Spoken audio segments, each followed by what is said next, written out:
Voltamos a conversar com César Romão, que tem um conceito diferente sobre vencer, sobre vitória.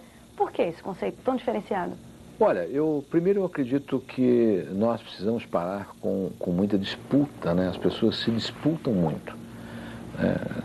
Não há disputa sadia, não existe negócio de disputa sadia. Você fala disputa, esporte, o que? Uma concorrência? Não, tudo na vida. Quem é mais bonito, quem é mais magro, quem é mais gordo, quem ganha mais, quem não é? quem é destaque, quem não é. Então, eu acho que nós temos que minimizar um pouquinho essa história toda e tirar essas referências, né, de que a pessoa que é loira tem mais possibilidade de emprego, a que é morena tem mais possibilidade de tal coisa e tal. E isso existe na sociedade brasileira. Então, quando você fala em vitória, né, no esporte tudo bem, tem que ter a concorrência porque só tem 3 lugares no pódio. Mas na vida há muitos lugares no pódio. Né? Numa casa, numa família, há muitos lugares. Então, o que é vencer? O que é ser vitorioso? A pessoa pode vencer hoje. Agora, ser vitorioso é manter a vitória. Você pode vencer casando e montando uma família. Agora, você só será vitorioso se essa família continuar unida, se essa família continuar junta. De repente tem 2 filhos se matando, a sogra não fala com a mãe não fala.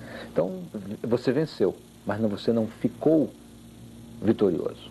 Por que tem gente que vence e acaba conquistando uma vitória, mas no final das contas percebe que ganhou um problema? Isso acontece demais, Todo nosso processo de aprendizado, ele tem fases. Toda vez que você termina uma, começa a outra. E você tem que reconhecer isso. Toda vez que você termina uma fase de aprendizado, começa a outra. Eu tenho 3 filhos. São 3 filhos completamente diferentes. Dentro de uma organização, você tem 1000 pessoas, são totalmente diferentes. Quando você aprende tudo sobre uma pessoa, é o momento de você começar a aprender uma outra parte que às vezes nem aquela pessoa ainda conseguiu expressar. As pessoas que conquistam a vitória, elas cometem os erros dos grandes guerreiros da história.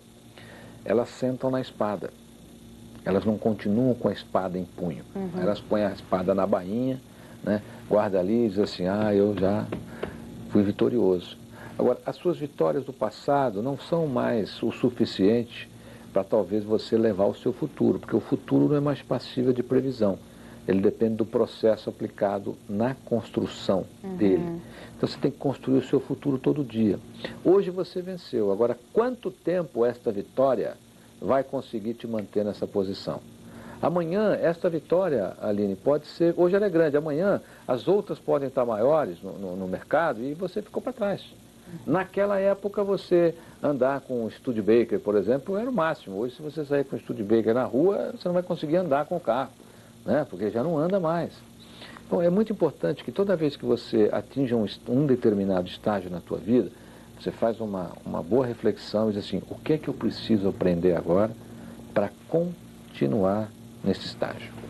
Por exemplo, você conquistou, vamos falar, eu gosto de falar de relacionamento, porque o relacionamento ilustra muito até o universo organizacional. Humaniza também, né? Humaniza e as pessoas entendem mais fácil. O cidadão vai lá e faz de tudo para conquistar a moça. Ele conquistou? Tá bom, ela aceitou sair, ela aceitou. E aí? Você vai ficar só fazendo? Não, você vai ter que descobrir uma outra coisa. E é assim que acontece. Aí casou. Mas tudo bem, já conquistou, já não faz mais aquelas coisas todas, já está tudo certo, não precisa mais conquistar. E de repente os casamentos acabam. Um dos fatores do relacionamento é os dois manterem o espírito de conquista. Um dos fatores. Né? Um dia a gente faz um programa só sobre relacionamento. Só sobre casamento. Então todo dia que você tiver uma conquista, essa mesma fé, essa mesma vontade que você teve para conquistar, você tem que manter depois que você conquistou. Sempre, a todo momento.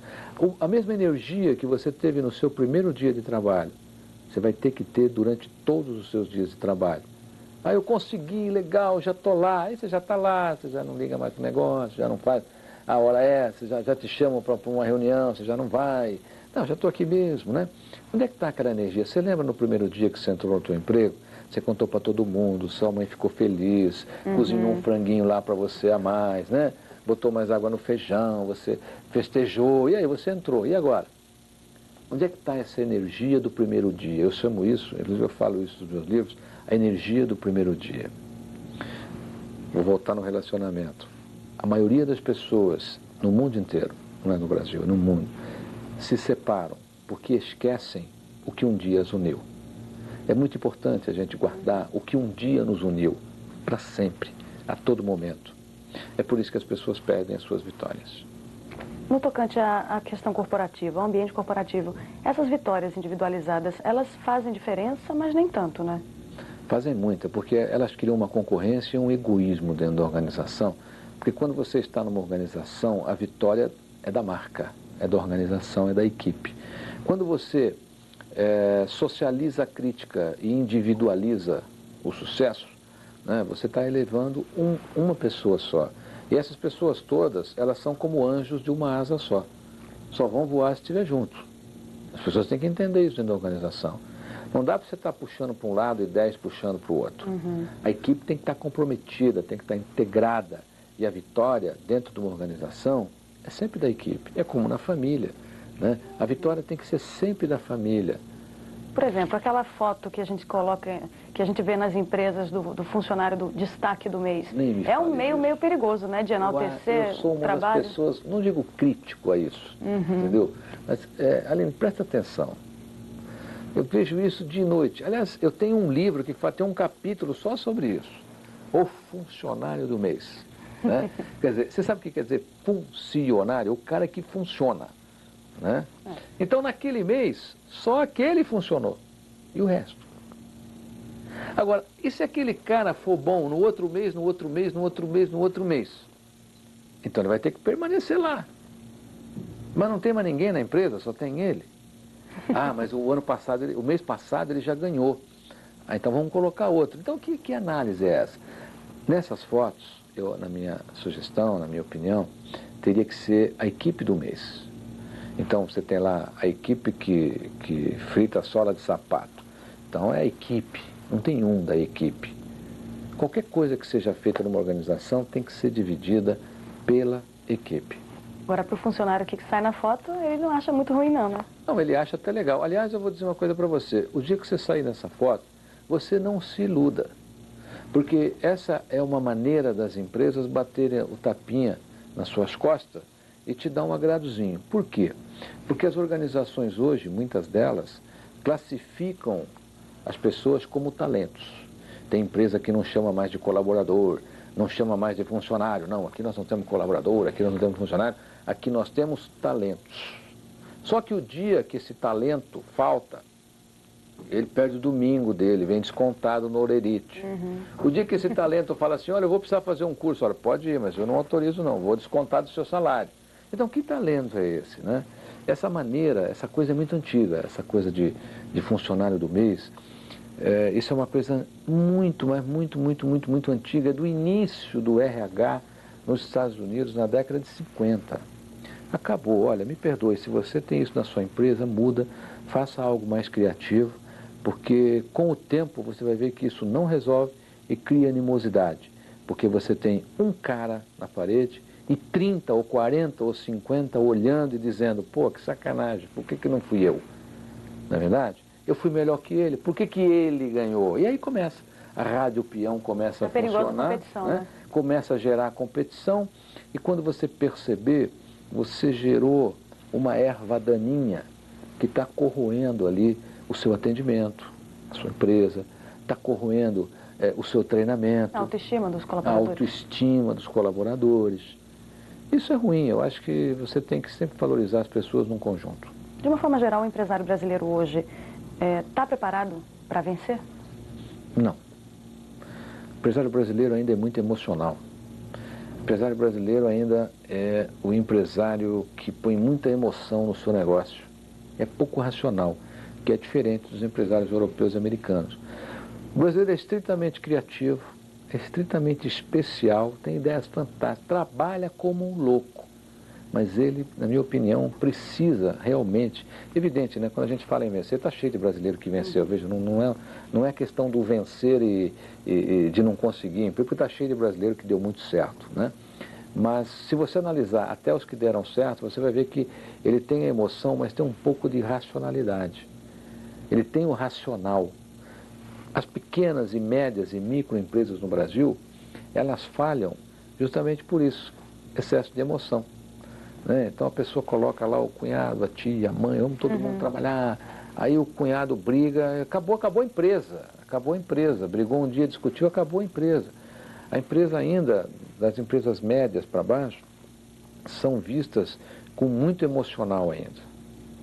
Mas o brasileiro, no geral, nós temos brasileiros que são um exemplo de administração, exemplo de sucesso, mas eles têm uma boa percentual de racional. Você vê que esses acabam se destacando bem mais. Você acredita que racionalidade, então, é a receita para um vencedor? É uma das, né? É um dos ingredientes. Por que você precisa ser racional? Para você ter prioridade da realidade. Senão você fica naquela, eu vou deixar como é que está para ver como é que fica. Não é verdade? Senão você fica naquela de atender o seu cliente, naquela história assim, o cliente só pede o que eu não tenho, quando eu tenho ele não quer mais. Né? Então, um dia que a gente quer que o cliente goste da gente, o brasileiro é assim. Ele quer que o cliente o ame. O cliente, ele quer o seu trabalho, ele quer o seu serviço, ele quer aquilo que você prometeu. Ele pode até vir a gostar de você, entendeu? Mas na realidade ele comprou um serviço, ele quer o serviço. Muito cliente, com o passar do tempo, cria relacionamento com a empresa, com o profissional que atende, mas de imediato você precisa ter uma prioridade da realidade, que é atender aquilo que o cliente precisa. Você acredita que essa concorrência toda, que é trazida inclusive pela própria globalização, acaba atrapalhando nos negócios e dificultando o empregador, a empresa, a fidelizar um cliente? Aline, a fidelizar é uma das coisas mais fáceis que existem. O brasileiro não descobriu ainda como é fácil você fidelizar um cliente. A globalização, existe um ponto na globalização muito interessante, porque a globalização trouxe muitas coisas, boas e ruins. Ela globalizou o bom e globalizou o ruim. Ela globalizou algumas empresas e globalizou o contrabando. E por aí vai. Né? E a fidelização hoje, na minha opinião, é uma grande arma de você ficar com o cliente para você. Agora, a pessoa precisa se especializar nisso. O que é fidelizar o cliente? Vou te dar essa frase, você vai escrever, vai guardar, vai colocar lá num gráfico na sua empresa, vai passar para todo mundo, tá? O que é fidelizar um cliente? Fidelizar um cliente é fazer com que a sua empresa seja a primeira opção dele. Isso é fidelização. Quando ele for consumir o produto que você tem, ele não pode pensar em ninguém, ele tem que pensar em você. O que você vai fazer para isso acontecer? Está aí a sua lição de casa. Em instantes, como desenvolver equipes integradas e construir um líder no ambiente empresarial. As respostas no próximo bloco. Até já.